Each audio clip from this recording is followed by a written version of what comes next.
Hi, we're Quaint and Curious Volumes. My name is James. Today is Friday, and so I'm going to do a Friday Reads video for you.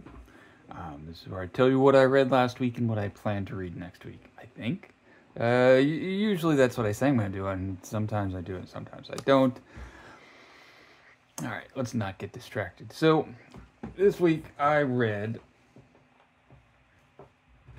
Frank Herbert's science fiction classic, Dune, I finished reading it earlier in the week. I've said over the last couple of weeks that I really enjoyed Dune. I've never read it before, but it's a fantastic story. For me, was a pretty quick read. I read the various appendices and then Brian Herbert's afterward. All of it really good. Well, Brian Herbert's afterward was okay.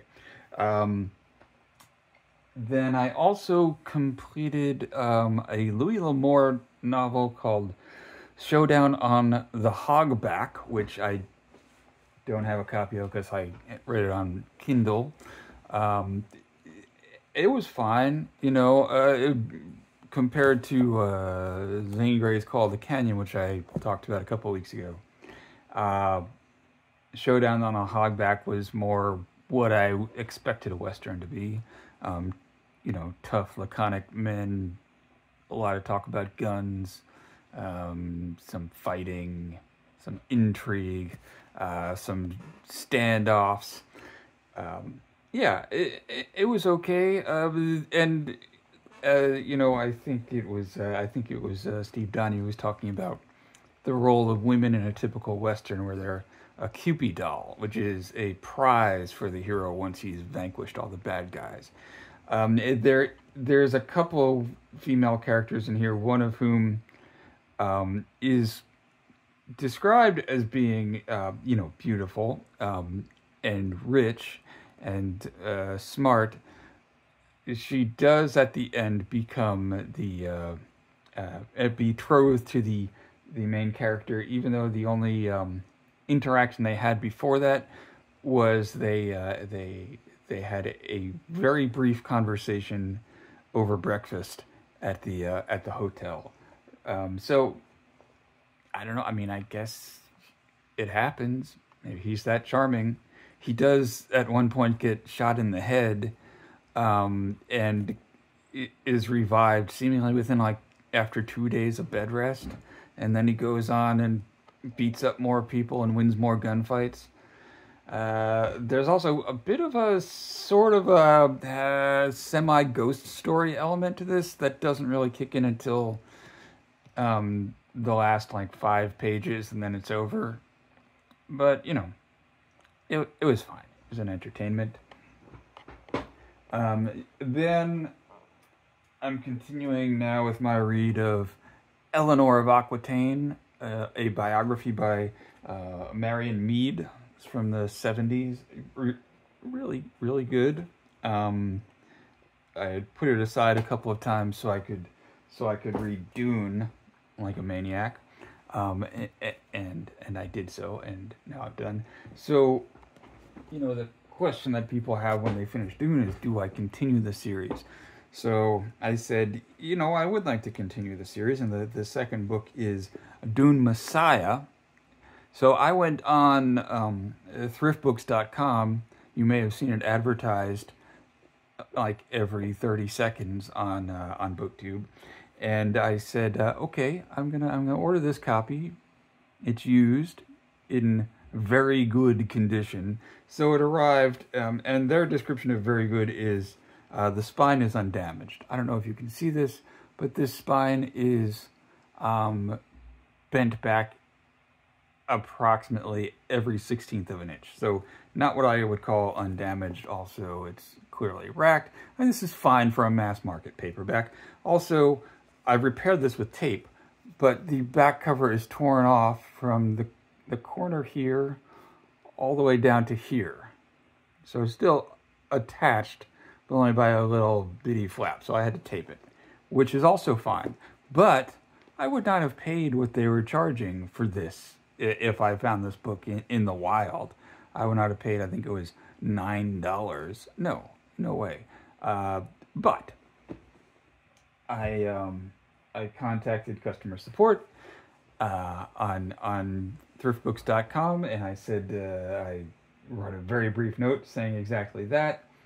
And within 2 minutes, I got a response saying, we'll send you another copy of Dune Messiah, and you can keep that one or discard it as you like. So I haven't gotten this replacement copy of Dune Messiah yet. I'll let you know about it.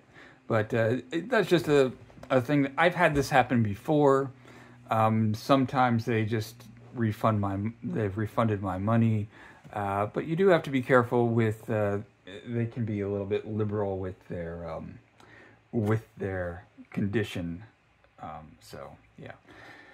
Anyway, that's what I had for that. I suppose that's my reading report. What am I going to do this week? I'm going to continue. I'm probably going to finish Eleanor of Aquitaine over the next couple of days, and then I'm going to move on to the next thing, which is going to be for Summer of Sport. And you all know how athletic I am. I've shown this book before, Levels of the Game by John McPhee, which is about a tennis match. And the description on the back, I'll read a bit of it. Levels of the Game is a narrative of a tennis match played by Arthur Ashe and Clark Grebner at Forest Hills in Queens, where I'm from. Hey. The book begins with the ball rising into the air for the initial serve and ends with the final point. In between, McPhee provides a brilliant stroke-by-stroke description while examining the backgrounds and attitudes which have molded the players' games.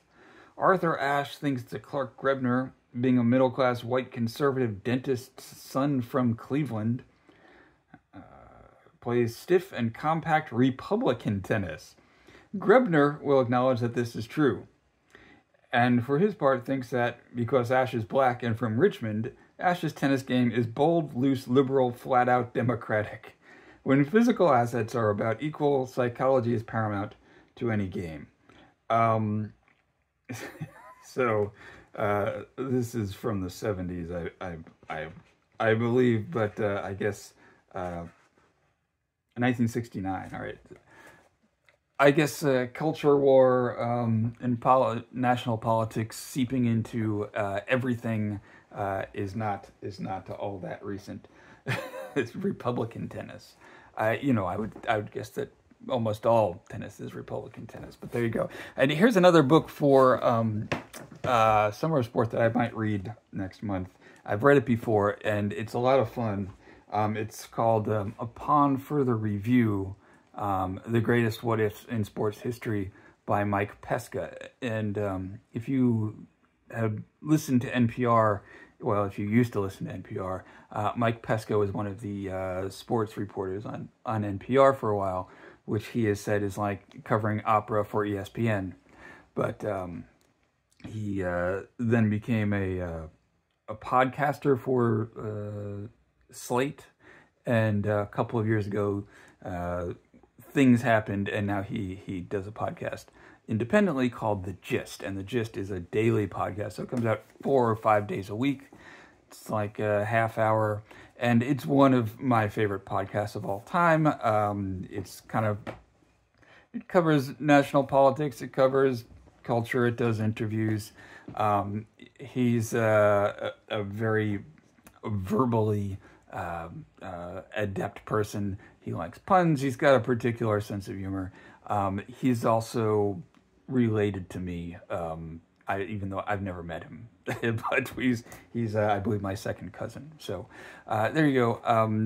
This is a really fun book that is basically short essays, not all by Mike Pesca, but about some what-ifs, some alternate scenarios. Some of them are things that might be familiar to you, and some are just purely fantastical. And I'm not a big sports buff, but most of the stuff in here, my general knowledge was enough for me to understand what they were talking about. So if you're concerned that it's going to be a lot of arcane detail about the rules of professional soccer. It's not. To give you a sample of some of these, what if Muhammad Ali had gotten his draft deferment? So that's probably something that people think about. Or what if football had been deemed too boring in 1899? What if the United States had boycotted Hitler's Olympics? So these are kind of things that I imagine people would have thought about. Some of them are more absurd. There's some that involve time travel. There's one that is, what if the basketballs were larger than the hoops, in which case no one would ever score a basket. So, so that's one of the more absurd ones. But anyway, so you can find this used. You can get it on Audible. It's a pretty good book. If you want an amusing book for summer of sport, I recommend it. That's what I have for today. Thank you for watching. Do you want to see Louise? She's taking a little nap. She got a haircut. I think I showed you her haircut last time. But there she is snoozing. Hey, Snoozy. All right. Well, thanks for watching. I'll talk to you later. Bye.